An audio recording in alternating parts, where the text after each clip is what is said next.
मृत्यु एक अटल सत्य है। एक गांव में राधे श्याम नाम का एक आदमी रहता था। वह स्वभाव का बड़ा ही शांत और सच्चे विचारों वाला आदमी था। उसका छोटा सा परिवार था जिसमें उसके माता पिता, पत्नी एवं 2 बच्चे थे। वो एक दूसरे से बेहद प्यार करते थे। इसके अलावा वह कृष्ण भक्त था और सभी पर दया भाव रखता था। हमेशा जरूरतमंद की सेवा करता था, किसी को दुखी नहीं देख सकता था। उसके इन्हीं गुणों के कारण श्री कृष्ण उससे बहुत प्रसन्न थे और सदैव उसके साथ रहते थे। और राधे श्याम श्री कृष्ण को देख भी सकता था और उनसे बातें भी करता था। इसके बावजूद उसने कभी ईश्वर से कुछ नहीं मांगा। वह बहुत खुश रहता था क्योंकि श्री कृष्ण हमेशा उसके साथ रहते थे, उसका मार्गदर्शन करते थे।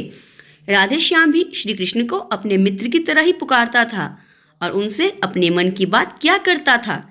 एक दिन राधे श्याम के पिता की तबीयत अचानक खराब हो गई। उन्हें अस्पताल ले जाया गया।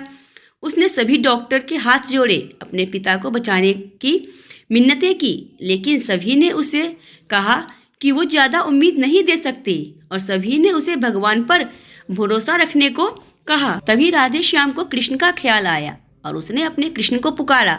कृष्ण दौड़े चले आए। राधे श्याम ने कहा, मित्र तुम तो भगवान हो, मेरे पिता को बचा लो।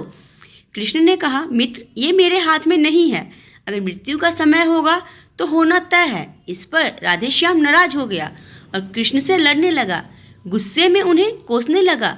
भगवान ने भी उसे बहुत समझाया पर उसने एक ना सुनी। तब भगवान श्री कृष्ण ने उससे कहा, मित्र मैं तुम्हारी मदद कर सकता हूँ, लेकिन इसके लिए तुम्हें एक कार्य करना होगा। राधे श्याम ने तुरंत पूछा, कैसा कार्य? कृष्ण ने कहा, तुम्हें किसी एक घर से मुट्ठी भर ज्वार लानी होगी और ध्यान रखना होगा कि उस परिवार में कभी किसी की मृत्यु नहीं हुई हो। राधे श्याम झट से हाँ बोलकर ऐसे घर की तलाश में निकल जाता है। उसने कई दरवाजे खटखटाए। हर घर में ज्वार तो होती, लेकिन ऐसा कोई नहीं होता जिसके परिवार में कभी किसी की मृत्यु नहीं हुई हो। किसी का पिता, किसी का दादा, किसी की दादी, माँ या काकी। 2 दिन तक भटकने के बाद भी राधे श्याम को ऐसा एक भी घर नहीं मिला। तब उसे इस बात का एहसास होता है कि मृत्यु एक अटल सत्य है। इसका सामना संसार में सभी को करना होता है, इससे कोई नहीं भाग सकता।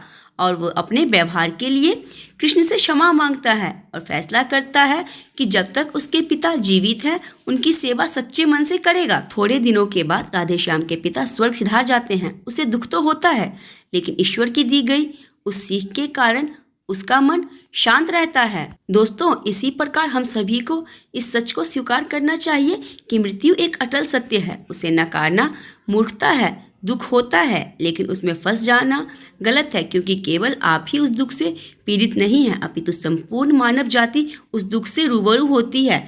ऐसे सच को स्वीकार करके आगे बढ़ना ही जीवन है। अगर वीडियो को लाइक, चैनल को सब्सक्राइब, वीडियो को शेयर जरूर